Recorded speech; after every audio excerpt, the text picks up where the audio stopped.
Herkese merhaba. Bu videoda oldukça popülerleşen bir çantayı nasıl öreceğinizi anlatacağım. Instagram'dan birkaç takipçim de istedi. Ben de kendime minik bir taslak oluşturdum. Şimdi size daha küçük sayılarla nasıl yapacağınızı göstereceğim.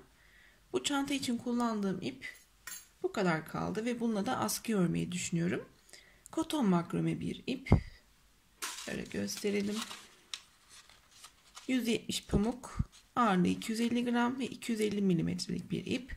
Genişliği de 2 milimetrelik bir ip. Daha kalınları mevcut bu ipin ama böyle bir çanta için bu kalınlık ideal. Tığ numarası önerilen 2 ve 4 milimetre. Ben 3,5 milimetrelik tığ ile öreceğim. Eğer eliniz sıkıysa 4 ile örebilirsiniz. Ya da böyle çok gevşek örüyorsanız da 2 ya da 3 tercih edebilirsiniz. Ben 3,5 milimetre kullanacağım. Bir tane işaretleyici kullanacağım. Başlangıç noktamı kaybetmek istemiyorum. Gövdede dikiş yok ve dönerek örüyorum. Sadece askı kısmında bir tane dikiş olacak. Bir de makas kullanacağım tabii ki de ipimi kesmek için. Daha sonra da iplerimizi gizleyeceğiz ve çanta bitecek. Çok basit, çok kolay. Başlangıç seviyesine de oldukça uygun bir tarif. Şimdi ben bunu kenara koyacağım. Daha küçük sayılarla sizlere göstereceğim. Yine koton bir iplikle öreceğim. Yeni başlayanlar için kıvırdım ve bir boşluk yaptım. Tığımı geçirdim. İpimi tığıma aldım ve boşluğun içinden geçirdim. Düğüm yaptım. Benim şu an bir ilmeğim var. Tekrar ipimi doladım ve boşluğun içinden geçirdim. Zincir yapmış oldum. Tekrar bu şekilde şimdilik ben 16 tane zincir çekeceğim. Çanta için toplam 46 zincir çektim.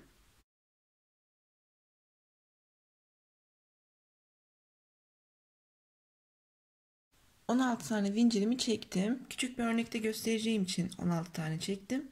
Siz 46 tane zincir çekin. O ölçülerde istiyorsanız. Şimdi sayıyorum. 1, 2, 3, 4. Dördüncü ilmeğimin içine ikili trabzan yapacağım. Tığımın başına doladım. Dördüncü ilmeğime battıktan sonra tekrar ipi dolayıp içinden geçirdim. 3 tane ilmeğim var. Önce ikisini, daha sonra ikisini. İkili trabzan yapmış oldum. Tekrar başını dolayıp aynı noktaya ikili trabzan yapıyorum. Yarım trabzan da yapabilirsiniz. Ama ben ikili trabzanla öreceğim modeli. 2 tane zincir. Sayıyorum. 1, 2, 3. Üçüncü zincirin içine ikili trabzan yapacağım. Yine başını doladım. 2 tane ikili trabzan yapıyorum. Aynı noktaya. 2 zincir. Bu şekilde aralarda 2 zincir atlayıp 3. ilmeğe batarak aynı noktada 2 tane ikili trabzan yapacağız. 2 tane de zincir arada.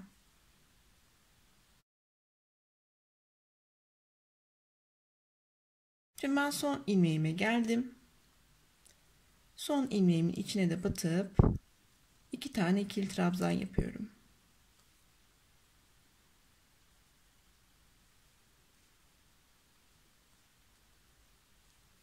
Şimdi normalde bu çantanın tabanı yok.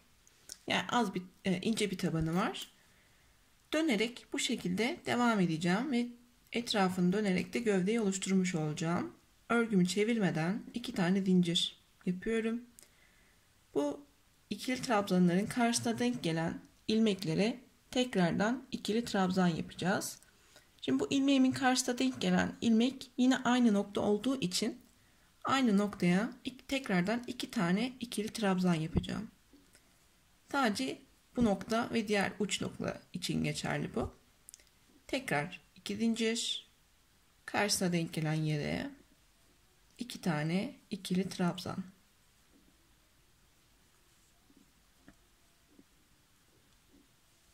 İki zincir. Bu şekilde başlangıç noktasına kadar ilerliyoruz.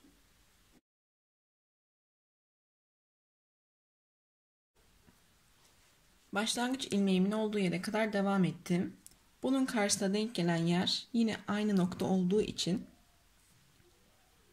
tekrar aynı noktaya 2 tane ikili trabzan yapıyorum. Böylece ilk turu bitirmiş olduk.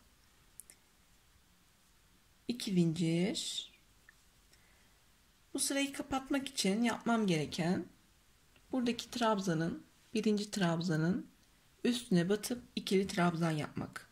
Başını doladım. Tepesine batıp bir tane ikili trabzan yaptım. Böylece birleştirmiş oldum. Şimdi benim burada bir tane işaretleyiciye ihtiyacım var. Başlangıç noktamı kaybetmemek için. Bir tane toka veya ip de bağlayabilirsiniz. Bundan sonra her trabzanın üstüne bir tane ikili trabzan yapacağız. Sadece bu ilk sıra için geçerliydi. Model oluşsun diye. Şimdi ben ilk trabzanımı yaptım. Tekrar başına doladım. Yanındaki trabzanın üstüne bir tane daha ikili trabzan. 2 zincir. Buradaki trabzanın üstüne bir tane. Yanındakinin üstüne de bir tane. 2 zincir. Bu şekilde başlangıç noktasına kadar dönerek devam edeceğim.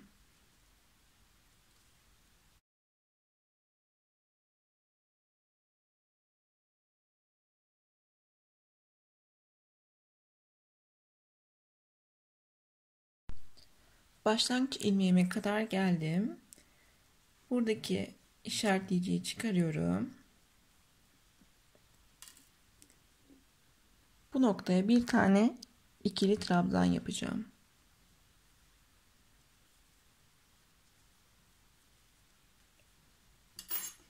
Tekrar aynı yere takıyorum.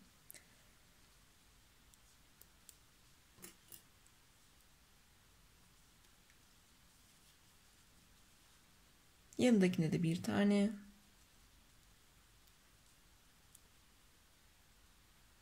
İki zincir. Bundan sonra herhangi bir değişiklik olmadan çantanın gövdesi ne kadar uzun olsun isterseniz o kadar bu işlemi devam ettirebilirsiniz. Ben 23 santim olana kadar ördüm. Dediğim gibi 46 tane zincirle başladım. 4. ilmeğe battım ve anlattığım modeli çantaya oturttum. Bu şekilde döneceğim ve yukarı çıktıkça çantanın çukurlaştığını göreceksiniz. Bakın. Burası minik bir taban ve gövdesi. Siz de bu mantıkla devam ederek ilerleyin. Daha sonra askı kısmını sizlere anlatacağım.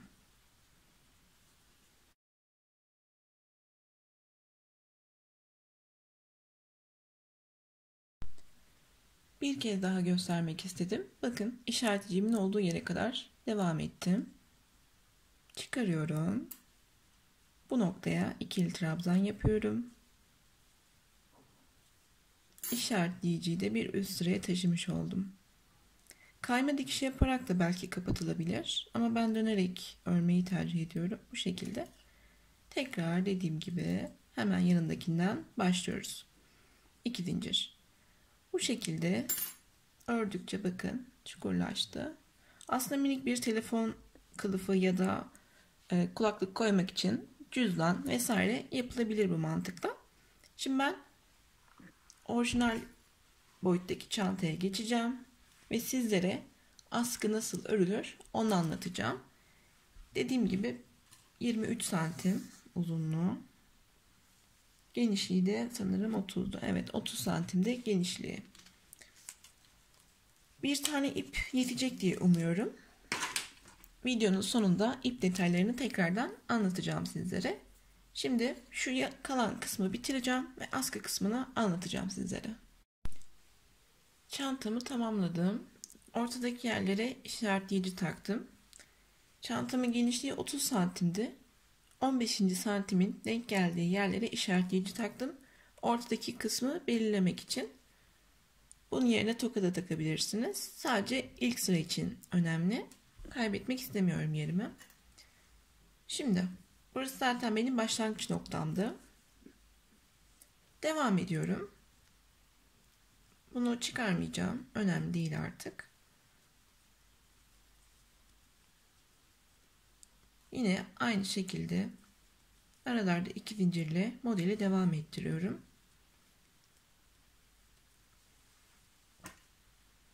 Buradaki işaretleyiciden önce ne kadar çanta açıklığı istiyorsanız o kadar kare kalana kadar 1, 2, 3 kare mesela. Buradan 3 kare kalırsa 1, 2, 3 buradan da 3 kare kalması gerekiyor. Ve çantanın açıklığı aslında bu kadar olacak anlamına geliyor. Şimdi ben bu noktaya kadar devam ediyorum.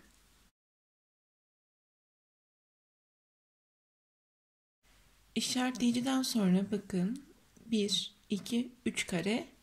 Burası 4. kare. Şimdi ben burada eksiltme yapacağım. Bu noktada. Siz buraya kadar da devam edebilirsiniz. Daha kapalı isterseniz. En son zincirimi çektim. İkili trabzan yapar gibi ilmek çıkardım. İlkini ördüm. Tekrar başını doladım. Yanındakine battım. İlmek çıkardım. Önce ikisini, daha sonra üçünü birlikte ördüm. Aslında eksiltme yaptım. 3 zincir. Örgümü çeviriyorum. Bundan sonra bu şekilde çevirerek devam edeceğiz. Başını doladım ve ikili trabzanla devam ediyorum. Burada ne kadar boşluk bıraktıysanız aynı şekilde karşı tarafta da o kadar boşluk bırakmanız gerekiyor. Şimdi ben o noktaya kadar devam ediyorum.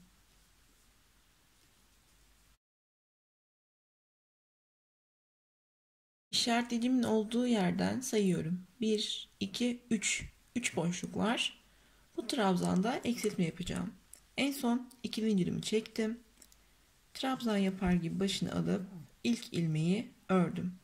İkinciyi örmeden tekrar tığımın başına doladım. İkinci trabzanın tepesinden de ilmek çıkardım. Önce ikisini, sonra üçünü. Bu şekilde eksiltme yaptım. 3 zincir. Örgümü yine çeviriyorum.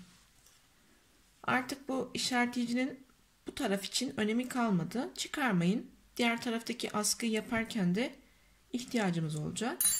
Şimdi aynı şekilde buradaki, bakın zaten burası üçgen şekilde yukarı doğru çıkacak.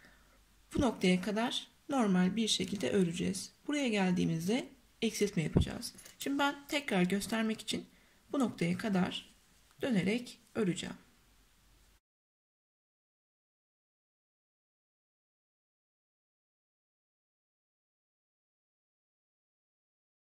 Dediğim noktaya kadar geldim. 2 zincirimi yapıyorum. Tığımın başına doladım. İlkinin birincisini ördüm. Tekrardan ve eksiltmemi yaptım. 3 zincir. Örgümü çeviriyorum. Bu şekilde dönerek istediğimiz askı inceliğine gelene kadar eksiltme yapacağız.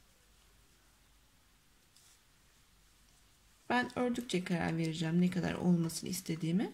Tekrar böyle döndükten sonra bakın buradaki trabzana geldiğimizde zincirimizi çekip eksiltme yapacağız ve kenarlardan üçgen bir şekilde askı oluşmuş olacak. Ben dediğim gibi örünce karar vereceğim kalınlığının ne kadar olmasını istediğimi. Şimdilik devam ediyorum.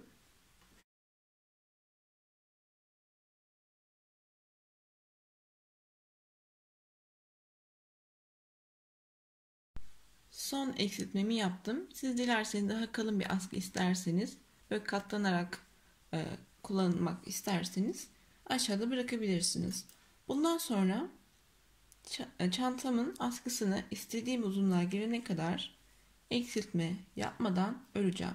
En son 3 zincir çekmiştim. Aşağıdaki model gibi devam ettireceğim.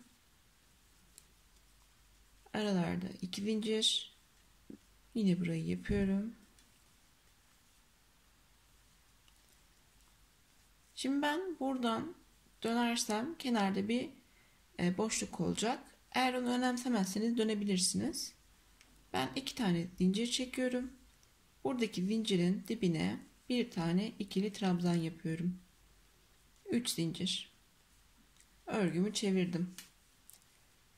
Burayı atlayıp hemen yanındaki 2 tane ikili trabzan olan yere modelimi yapıyorum. Yine 2 zincir arada.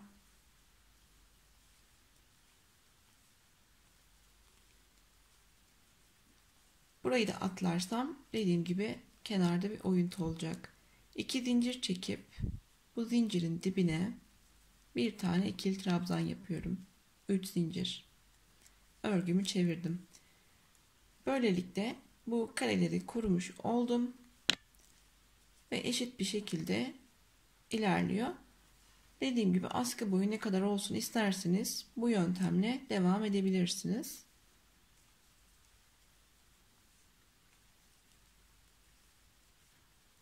İki zincir. Buradaki zincirin dibine bir tane ikili trabzan.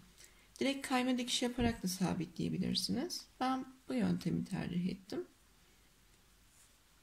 Evet. Bu şekilde askıyı ilerleteceğim. Şu an kaç sıra gideceğimi bilmiyorum. Şöyle durduğunda uzamış olacak. Diğer taraftan başladığımda da uzayacak ve iki taraftan birleştirip dikeceğiz. Ben şimdi bu şekilde devam ediyorum.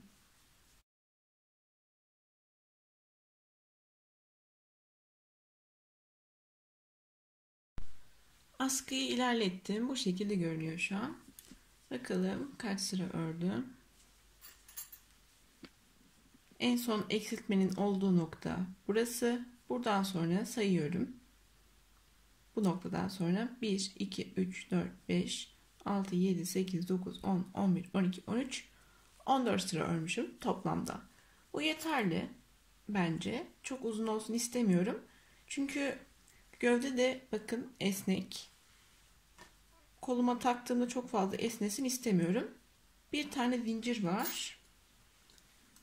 Bir tane zincir çözülmemesi için daha sonra bu ipi gizleyeceğim. O yüzden belli bir uzunlukta kesiyorum. İpimi çektim ve bir tane düğüm oldu.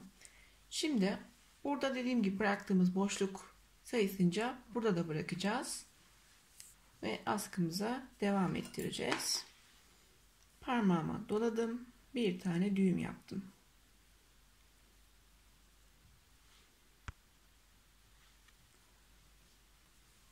Şu şekilde. 1, 2, 3 kare bırakmıştık. 1, 2, 3 kare bırakıyorum. Buradaki eksiltme yapacağım nokta. Bakın görünüyor mu?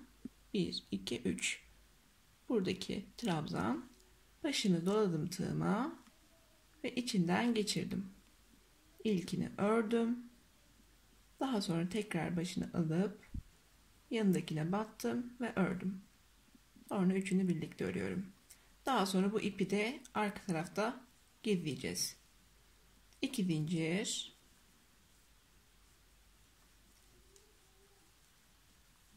Modelimi oluşturuyorum.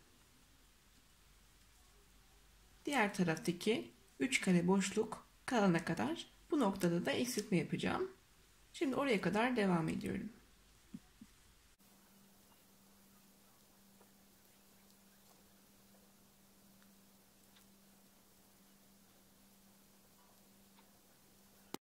İşaretleyiciden sonra 1, 2, 3 kare kaldı. Buradaki trabzanda eksiltme yapmam gerekiyor. İlkini ördüm, tekrar doladım, ilkini ördüm ve sonra hepsini. 3 zincir. Yani diğer tarafta ne yaptıysak aynısını devam ettireceğim.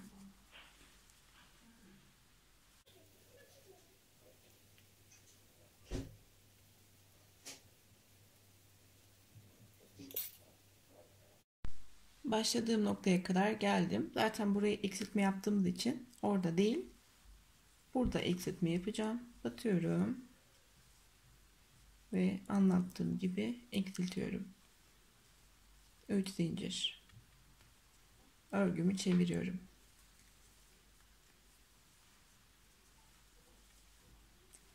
Diğer tarafta yaptığınız kadar burada da aynı şekilde ilerleyeceksiniz. Daha sonra dikiş yapacağız.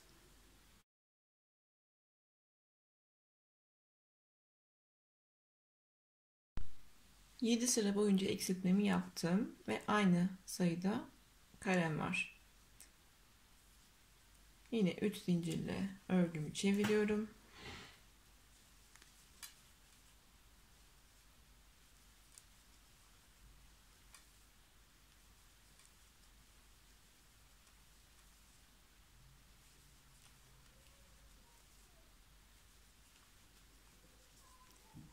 Modelimi ördükten sonra 2 zincir çekip buradaki zincirin dibine bir tane ikili trabzan yapıyorum. 3 zincir örgümü çeviriyorum. Yine bu şekilde 14 sıra olana kadar devam edeceğim.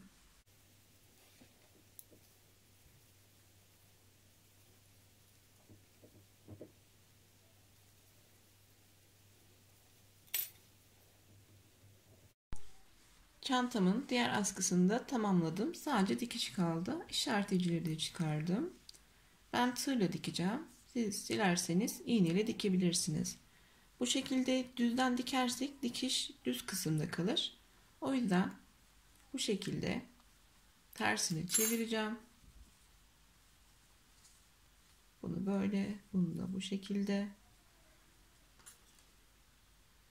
Ve karşılıklı denk gelen ilmeklerden geçirip ilmek çıkaracağım ve içinden geçireceğim. Kayma dikiş yapabilirsiniz benim yaptığım gibi ya da sık iğne yapabilirsiniz. Boşluklara da batıyorum. İçinden geçiriyorum. Videomuz buraya kadardı aslında. Dikiş yaptıktan sonra bir şey kalmayacak. İsterseniz çıt çıt dikebilirsiniz, düğme dikebilirsiniz. Ben bu şekilde bırakacağım. Umarım anlaşılır olmuştur videomuz. Beğendiyseniz beğenmeyi unutmayın. Yeni videolardan haberdar olmak için kanalıma abone olabilirsiniz. Bir de bildirimleri açabilirsiniz.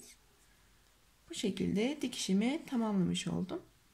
Son yerde bir de zincirin içine batmak istiyorum. Sık iğne yaptım. Bir zincir. Bakın tersten bu şekilde kabarıklık oldu. Düz kısımda gayet hiçbir şey belli bile değil. Zincirimi çektikten sonra ipimi kestim. Daha sonra ben bu ipleri gizleyeceğim. Böyle daha küçük bir tığ kullanabilirsiniz.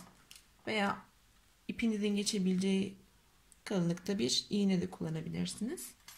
İçinden yürüteceğiz. Evet, videomuz buraya kadardı. Duruşunu Instagram hesabımda paylaşırım. Instagram hesabımda açıklama kısmında olacak. Oradan da takip edebilirsiniz. Bunu bana takipçilerim gönderdiği için ördüm.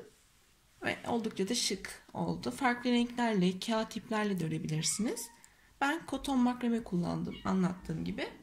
Ve geriye 50 gram kaldı. 250 gramlık bir ipti. Yani 2 tane ipiniz varsa 100 gramlık onlarla örebilirsiniz. Bakın burası askı kısmı. Dilerseniz bu kenarlara sık iğne yapabilirsiniz daha düzgün durması için. Ve esnemeyi azaltacaktır ama yaparsanız. Onu da belirteyim. Evet, umarım anlaşılır ve keyifli olmuştur. Bir sonraki videoda görüşmek üzere. Hoşça kalın.